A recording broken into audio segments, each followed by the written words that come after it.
जय माता दी दोस्तों, तपोभूमि क्लासेस पर मैं अवधेश भदौरिया आप सभी का स्वागत करता हूं। एमपी पुलिस कांस्टेबल एग्ज़ाम 2022 की 5 फरवरी की सेकंड शिफ्ट का एग्ज़ाम एनालिसिस लेकर दोस्तों मैं आपके सामने आ गया हूं।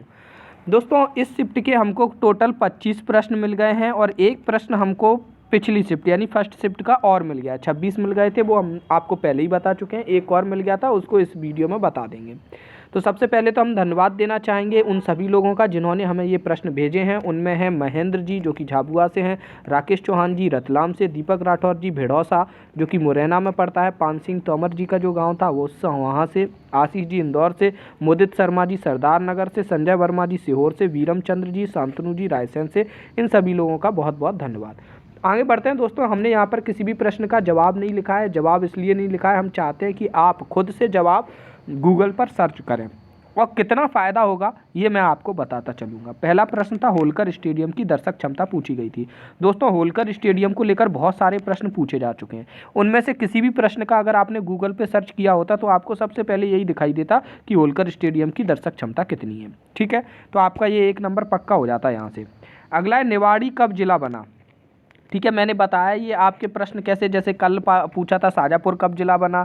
ठीक है, तो ये हमारे जो प्रमुख चीज़ें हैं कि कौन से जिले जो पुनर्गठन जो हमारा हुआ मध्य प्रदेश का 1956 से, उसके बाद से फिर कैसा कैसा परिवर्तन हुआ वो सारे याद कर लो। कौन सा जिला कौन सी साल में बना तो आपका बन जाएगा। एमपी में कितने जिले हैं, बहुत ही सिंपल क्वेश्चन पूछा गया ये। ठीक है, अगला प्रश्न था सप्तराथी मंदिर को लेकर कोई था कि ये कहाँ पर है। ठीक है, तो अगर मंदिर से रिलेटेड एक प्रश्न पूछा गया है तो हो सकता है इस मंदिर से रिलेटेड और भी चीज़ें पूछ ली जाएँ। जैसे 64 योगिनी का मंदिर पूछा गया था कि कहाँ पर है, तो अगले शिफ्ट में पूछ दिया गया कि 64 योगिनी के मंदिर में कितने कक्ष हैं। तो अगर आपने 64 योगिनी के मंदिर के बारे में गूगल पे सर्च किया होता तो आपको ये भी पता चल जाता। ठीक है, अब बहुत से बच्चे हमको ये बोलते हैं कि सर आप ही सारे फैक्ट लिखा दिया करो जो गूगल पे मिलते हैं। तो सारे फैक्ट लिखाना पॉसिबल भी नहीं है और हमको ये आइडिया भी नहीं लग सकता कि कौन सा प्रश्न पेपर में आ सकता है। ठीक है, तो आप लोग खुद से करेंगे तो आपको निश्चित तौर पे बहुत फायदा होगा। 5वां प्रश्न है मध्य प्रदेश का वह धर्मस्थल जहां से भूकंप मापन का यंत्र स्थापित है।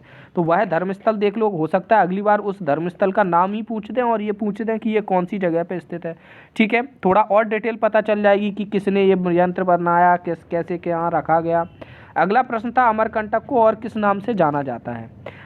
अगला प्रश्न है खेती में मृदा को नरम करने के लिए कौन सा उर्वरक डाला जाता है। 8वां प्रश्न 5 लाख से अधिक आय पर कितना आयकर लगता है। 5 लाख से लेकर 10 लाख तक का। एक दिन प्रश्न आया था कि कितनी लाख तक की आय पर इनकम छूट की छूट मिलती है, हमको आयकर की छूट मिलती है। और आज पूछ लिया गया कि 5 लाख से लेकर 10 लाख तक कितना आयकर लगता है। तो उस दिन ही अगर आपने गूगल सर्च किया होता कि कितने रुपए पर कितना टैक्स लगता है तो इस प्रश्न का उत्तर आप सही दे आते। अगला प्रश्न मई 2021 में खेलो इंडिया सेंटर की स्थापना की गई है। तो ये भी अगर आपने खेलो इंडिया यूथ गेम या दूसरी चीज़ें सर्च की होती तो वहाँ से आपको इसका भी जवाब मिल जाता। अगला प्रश्न है 10वां बांदा तहसील से संबंधित कोई प्रश्न था लेकिन एग्जैक्ट क्वेश्चन नहीं मिल पाया। कोई एक मरुस्थल था, वह कहाँ पे है, था इंडिया का ही कोई मरुस्थल और ये पूछा था वो कहाँ पे है। बेरियम की संयोजकता पूछी थी, जैसा कि आपको पता है आवर्त तालिका से डेली प्रश्न आ रहे हैं और इस शिफ्ट में तो आवर्त तालिका से आपके 2 प्रश्न आए। एक तो बेरियम की संयोजकता पूछी गई और एक प्रश्न और आया कुछ 11वें वर्ग को लेकर। 13वां प्रश्न था किस बंदरगाह को अरब सागर की रानी कहा जाता है। ये फर्स्ट शिफ्ट का क्वेश्चन था, फर्स्ट शिफ्ट में हमको नहीं मिल पाया था, थोड़ा लेट मिला इसलिए यहाँ पे बता दिया। अगला प्रश्न है किस राज्य को तीनों ओर से अंतर्राष्ट्रीय सीमा घेरे है। अब ये कौन सा टॉपिक था, मैंने आपको एक टॉपिक बताया था कि टॉपिक आपके में आ रहा है कि जो भारत है, भारत के पड़ोसी देशों की अवस्थिति की वो किस राज्य से जुड़ते हैं या उनकी मुद्रा कौन सी है, उनका ध्वज कौन सा है, उनका प्रमुख खेल कौन सा है, ये सारी चीज़ें आपको पड़ोसी देशों के बारे में पता होनी चाहिए। तो जब आप वो चैप्टर पढ़ते तो ये वाला अपने आप ऑटोमेटिक आपका हो जाता। आवर्त सारणी में 11वें वर्ग को लेकर कोई प्रश्न था। अगला प्रश्न था रुक्मणी देवी का संबंध किस नृत्य से है। अगला प्रश्न है बेरी बेरी किस रोग किस विटामिन की कमी से होता है। एलपीजी गैस के घटक पूछे गए, एलपीजी के बारे में और भी प्रश्न पूछे गए थे, अगर आप इसको पढ़ लेते तो ये भी क्लियर था। स्यूडोफोबिया किसका भाग है, 10 लाख रुपए पर कितना आयकर लगता है, ये वही वाला प्रश्न है। मध्य प्रदेश का सबसे उत्तरी जिला पूछा है। आप देख ही रहे होंगे कि मध्य प्रदेश का पूरा नक्शा आपको अच्छे से आना चाहिए, कौन सबसे उत्तर में, कौन सबसे दक्षिण में, कौन सबसे पश्चिम में, कौन सबसे पूरब में है, कौन कौन से जिले कैसे हैं, कौन से लैंडलॉक हैं, कौन से किसी की सीमा को छूते हैं। ये सारी चीज़ें आपको पता होनी चाहिए, कौन सा जिला कब कौन सी सन में बना था। तो इस तरीके का आप एक स्टडी कर लीजिए, ठीक है। तो ये वहाँ से हो जाएगा आपका। अगले तीरंदाजी विश्व कप की मेजबानी कौन करेगा, ये प्रश्न आया। कथक को किस राजा ने संरक्षण दिया, तो ये डिटेल में जो हम हर एक शास्त्रीय नृत्य को पढ़ रहे हैं, वो सर पढ़ा रहे हैं आपको, पाठशाला अकेडमी वाले सर वो डिटेल में पढ़ा रहे हैं, तो उसको देख लीजिएगा, वहाँ से बाहर नहीं जाएगा आपका। त्रिपक्षीय युद्ध से रिलेटेड था पल्लव, राष्ट्रकूट, यादव, इनके मतलब, या और एक और ऑप्शन था कि किन के बीच में त्रिपक्षीय युद्ध, ऐसा कुछ। तो ये मध्य प्रदेश के इतिहास से रिलेटेड है। बजट की तैयारी पर एक प्रश्न था। और वर्ष 1818 में मराठा कोई गांव में गए थे, ऐसा कोई प्रश्न था। एग्जैक्ट क्वेश्चन नहीं मिल पाया, जिस किसी को याद हो वो नीचे कमेंट में बताइएगा।